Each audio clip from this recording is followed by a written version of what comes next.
Chapter 15. Business Principles and Methods.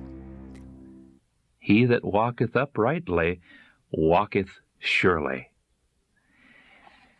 There is no branch of legitimate business for which the Bible does not afford an essential preparation.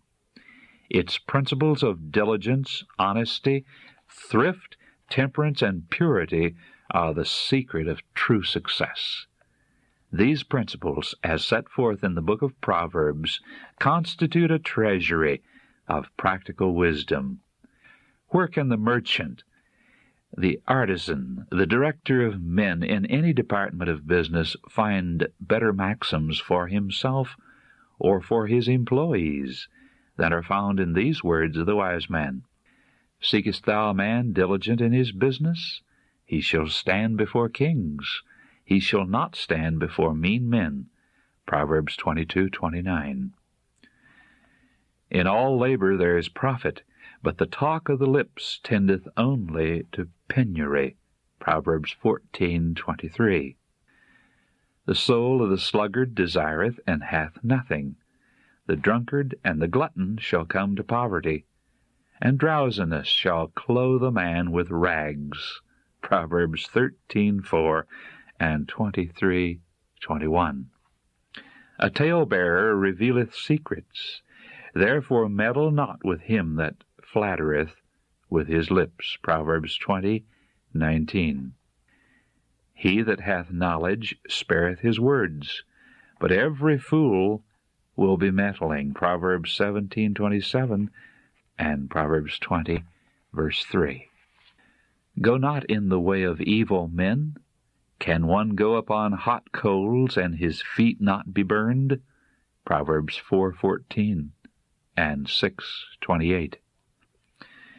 He that walketh with wise men shall be wise. Proverbs 13:20. A man that hath friends must show himself friendly. Proverbs 18:24. The whole circle of our obligation to one another is covered by that word of Christ's. Whatsoever ye would that men should do to you, do ye even so to them. Matthew 7:12. How many a man might have escaped financial failure and ruin by heeding the warnings so often repeated and emphasized in the Scriptures. He that maketh haste to be rich shall not be innocent. Proverbs 28:20.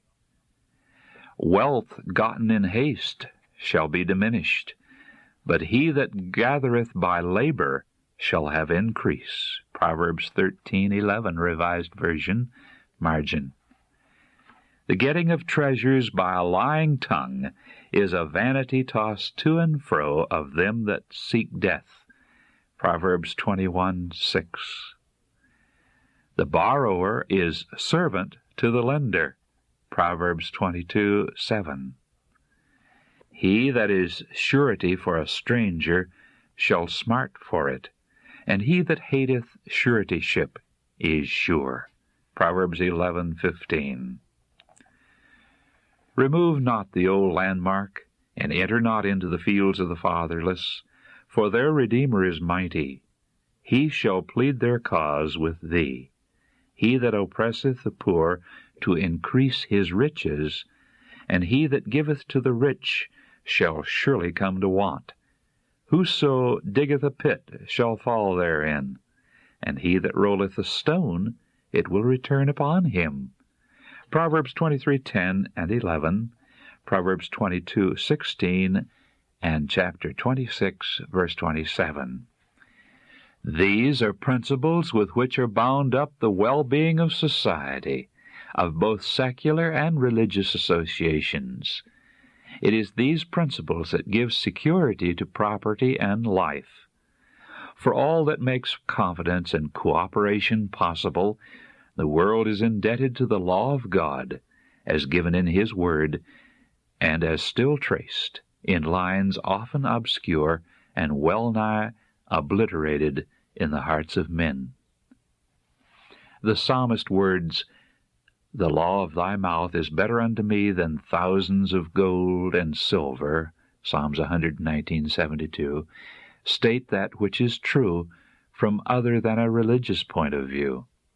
They state an absolute truth, and one that is recognized in the business world.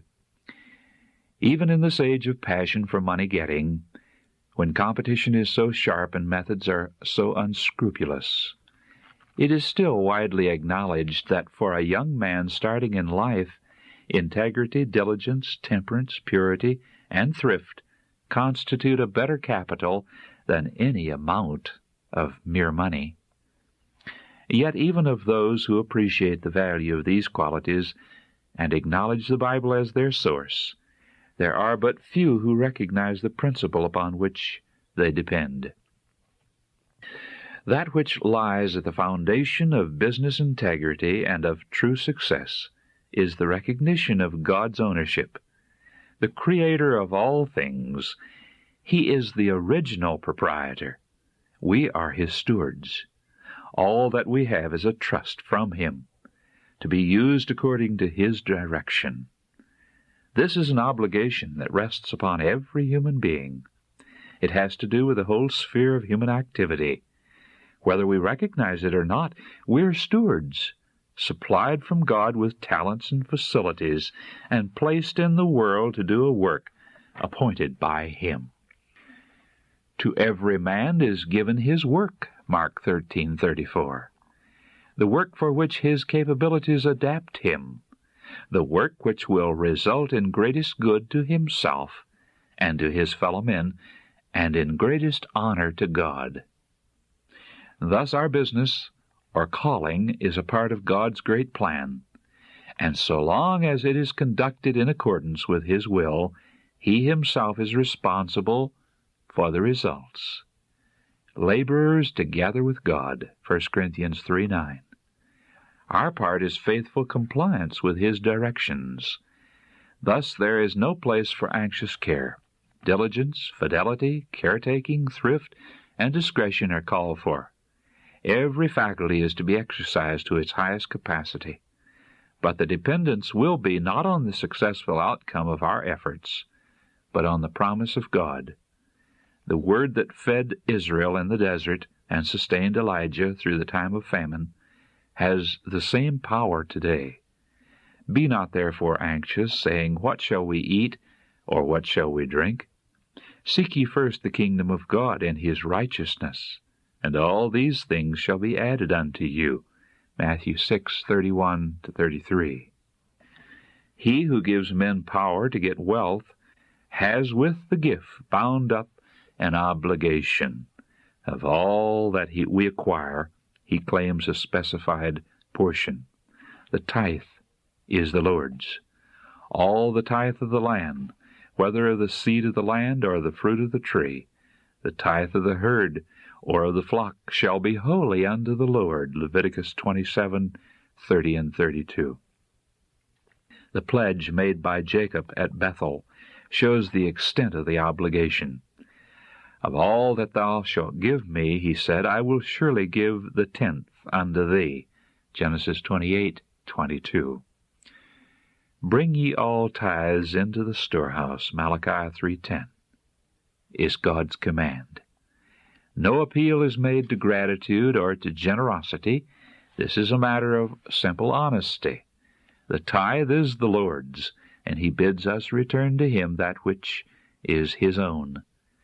It is required in stewards that a man be found faithful. 1 Corinthians 4:2.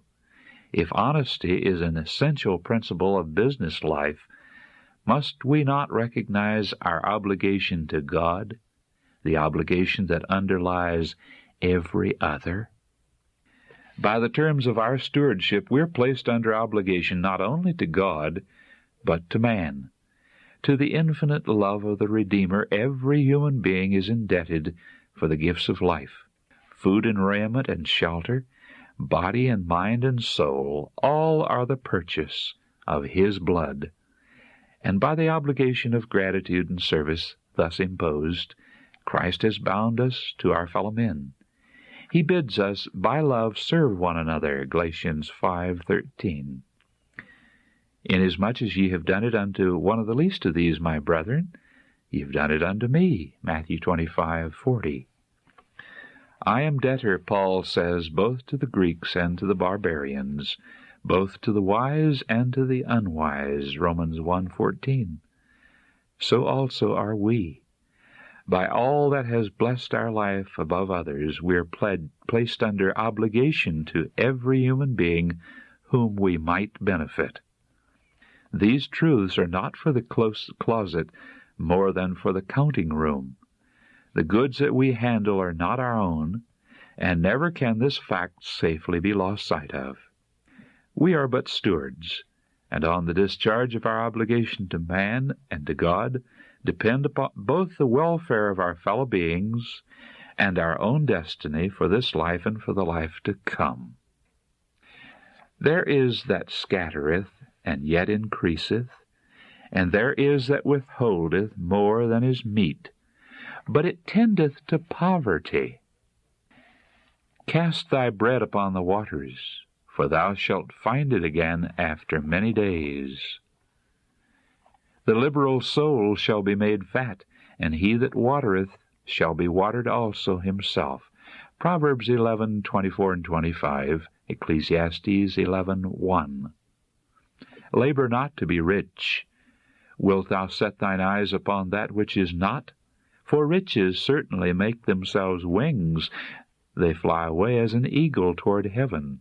Proverbs 23:4 and 5. Give, and it shall be given unto you. Good measure, pressed down and shaken together, and running over, shall men give into your bosom. For with the same measure that ye mete withal, it shall be measured to you again. Luke 6:38.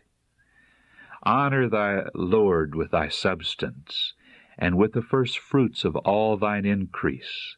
So shall thy barns be filled with plenty, and thy presses shall burst out with new wine. Proverbs 3:9 and 10.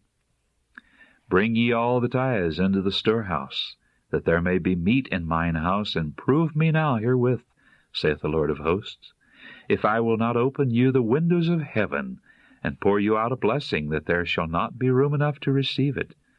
And I will rebuke the devourer for your sakes, and he shall not destroy the fruits of your ground, neither shall your vine cast her fruit before the time in the field. And all nations shall call you blessed, for ye shall be a delightsome land. Malachi 3:10-12. If ye walk in my statutes, and keep my commandments, and do them, then I will give you rain in due season, and the land shall yield her increase, and the trees of the field shall yield their fruit, and your threshing shall reach unto the vintage, and the vintage shall reach unto the sowing time. And ye shall eat your bread to the full, and dwell in your land safely. And I will give peace in the land, and none shall make you afraid. Leviticus 26:3-6. Seek judgment. Relieve the oppressed. Judge the fatherless. Plead for the widow. Blessed is he that considereth the poor. The Lord will deliver him in time of trouble. The Lord will preserve him and keep him alive, and he shall be blessed upon the earth. And thou wilt not deliver him unto the will of his enemies.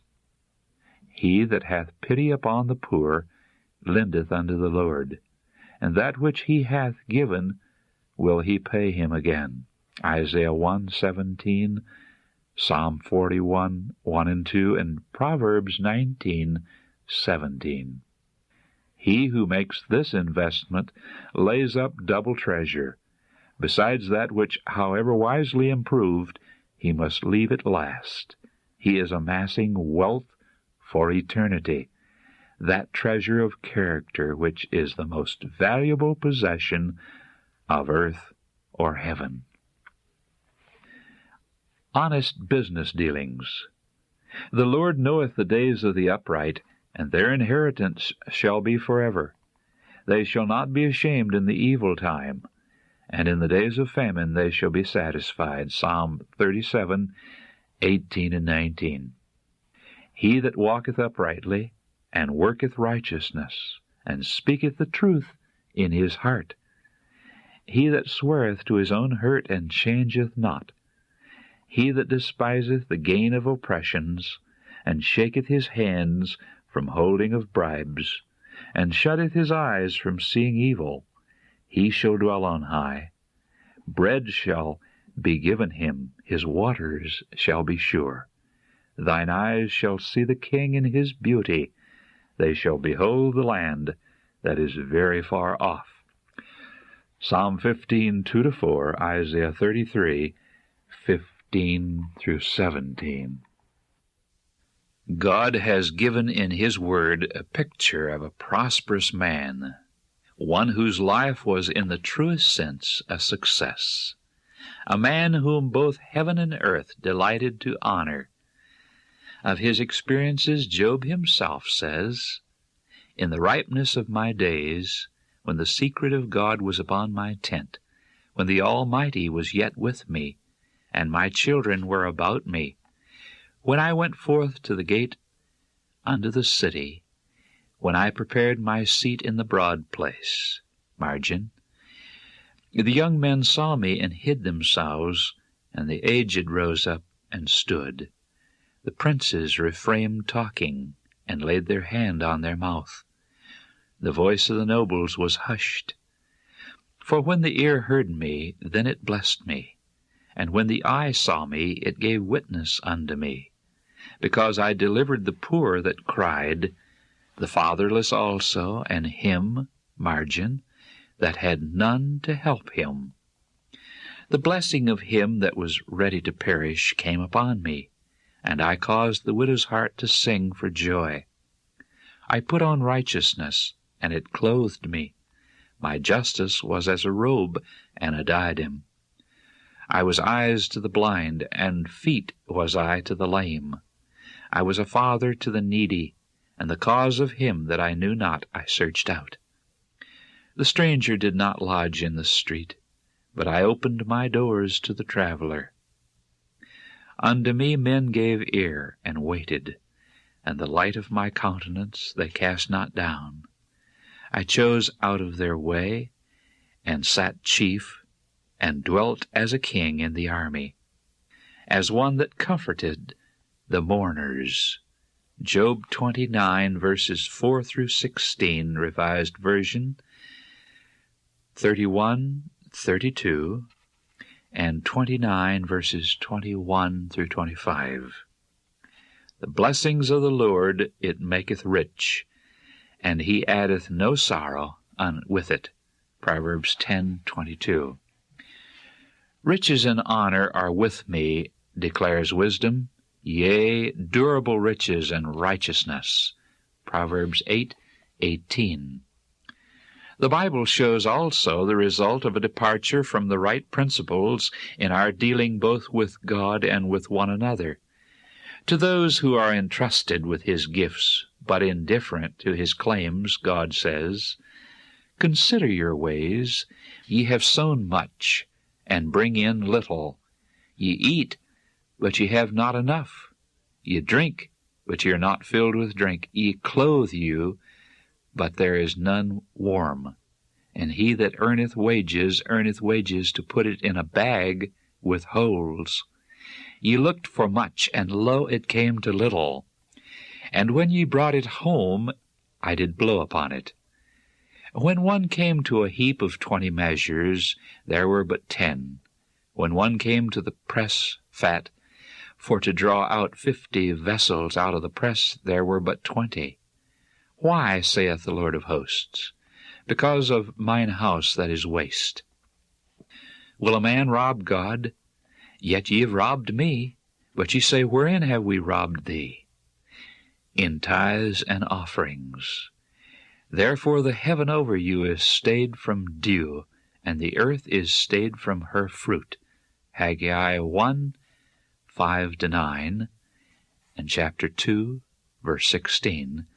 Also Malachi 3, verse 8, and Haggai 1, verse 10. Forasmuch therefore as your treading is upon the poor, ye have built houses of hewn stone, but ye shall not dwell in them, Ye have planted pleasant vineyards, but ye shall not drink wine of them. The Lord shall send upon thee cursing, vexation, and rebuke, in all that thou settest thine hand unto. Thy sons and thy daughters shall be given unto another, and thine eyes shall look and fail with longing for them all the day long, and there shall be no might in thine hand. Amos 5:11, Deuteronomy 28, verses 20 and 32. He that getteth riches, and not by right, shall leave them in the midst of his days, and at his end shall be a fool. Jeremiah 17:11. The accounts of every business, the details of every transaction, pass the scrutiny of unseen auditors, agents of Him who never compromises with injustice, never overlooks evil, never palliates wrong. If thou seest the oppression of the poor, and violent perverting of judgment and justice, marvel not at the matter, for He that is higher than the highest regardeth. There is no darkness nor shadow of death, where the workers of iniquity may hide themselves. Ecclesiastes 5:8 and Job 34:22. They set their mouth against the heavens, and they say, How doth God know? And is there knowledge in the Most High? These things hast thou done, God says, and I kept silence. Thou thoughtest that I was altogether such an one as thyself. But I will reprove thee, and set them in order before thine eyes. Psalms 73, verses 9 through 11, and chapter 50, verse 20.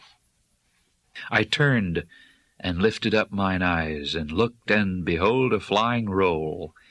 This is the curse that goeth forth over the face of the whole earth.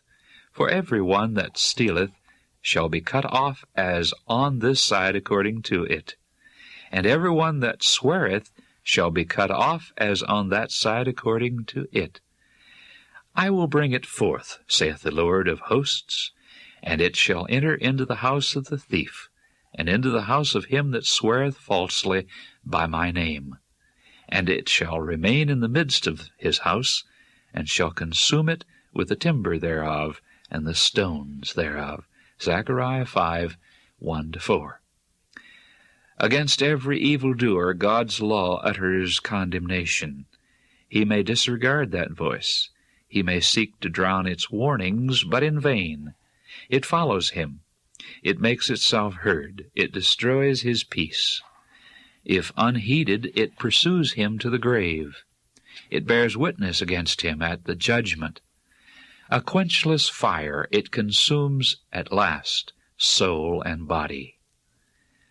What shall it profit a man if he shall gain the whole world and lose his own soul? Or what shall a man give in exchange for his soul? Mark 8:36 and 37.